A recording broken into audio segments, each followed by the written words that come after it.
आइए जानते हैं आज के प्रमुख अंतर्राष्ट्रीय खबरों को। उससे पहले एक नजर आज की हेडलाइंस पर। डीके शिव कुमार आज बनेंगे कर्नाटक के सीएम। शाम 4 बजे होगा शपथ ग्रहण।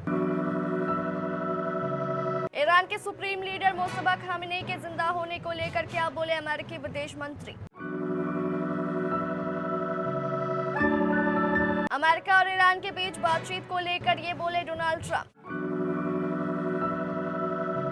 ईरान ने अमेरिकी एयरबेस को बनाया निशाना, तो जवाब में अमेरिका ने केशम द्वीप पर किया हमला। पाकिस्तानियों का जापान में अजब कारनामा, बिना परमिशन बनाई मस्जिद। यूक्रेन पर रूस का चौतरफा प्रहार, 73 मिसाइलों और 656 ड्रोनों से हमला।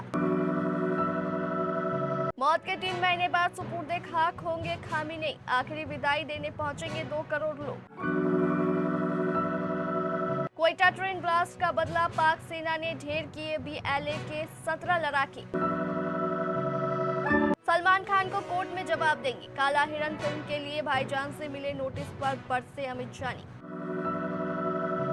और आईपीएल की जीत के बाद विराट अनुष्का ने नंगे पैर किए प्रेमानंद महाराज जी के दर्शन। डीके शिव कुमार आज 3 जून को कर्नाटक के मुख्यमंत्री पद की शपथ लेंगे। शाम 4 बजे लोक भवन में राज्यपाल थावर चंद गहलोत डीके को सीएम पद की शपथ दिलाएंगे। कांग्रेस आलाकमान के कहने पर सिद्धारमैया के इस्तीफा देने के बाद वह मुख्यमंत्री की कुर्सी संभालने जा रहे हैं।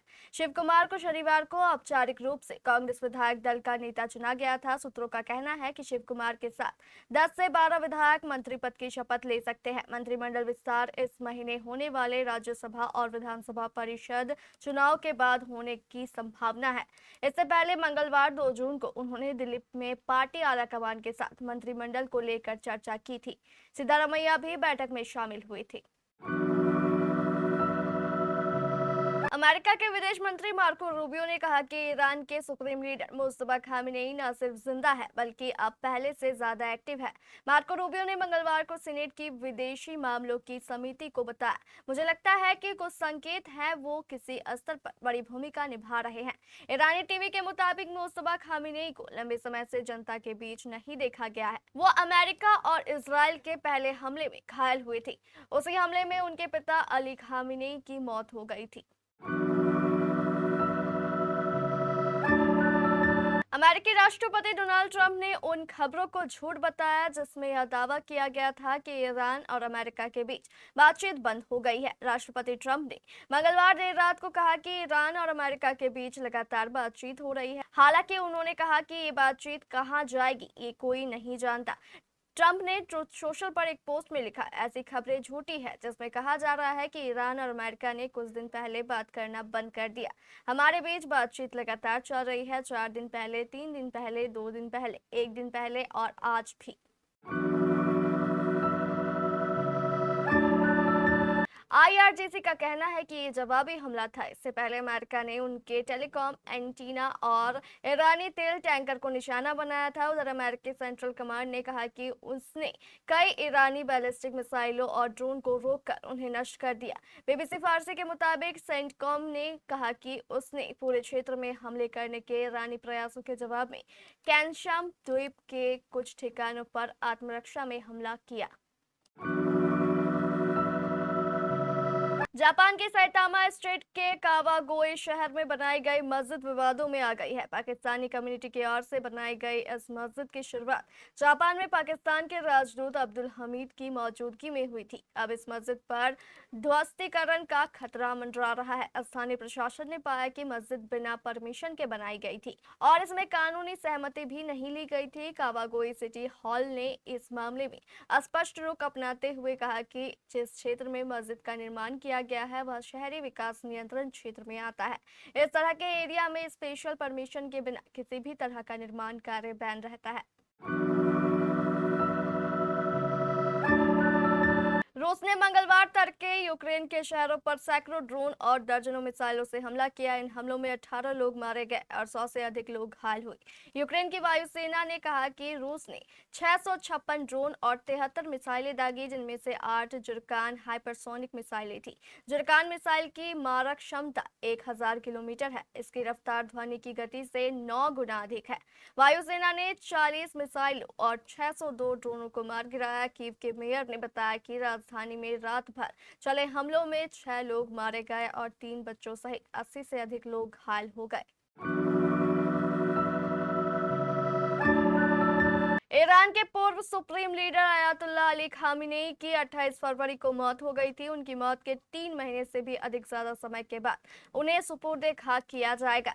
ईरान की सरकार ने खामेनेई के जनाजे के लिए 3 दिनों के राजकीय शोक और सार्वजनिक अंतिम संस्कार का ऐलान किया। अयातुल्लाह अली खामेनेई की याद में होने वाले इस अंतिम संस्कार को लेकर देश के कई बड़े शहरों में तैयारियां शुरू कर दी गई है। तेहरान के डिप्टी मेयर मोहम्मद अमीन तवाकोली जाहिद ने इस पूरे कार्यक्रम की व्यवस्थाओं की जानकारी दी है। ईरान के सरकारी प्रसारक IRIB से बात करते हुए डिप्टी मेयर तवाकोली जाहिदेह ने बताया कि खामेनेई की अंतिम विदाई यात्रा देश के कई बड़े शहरों से होकर गुजरेगी।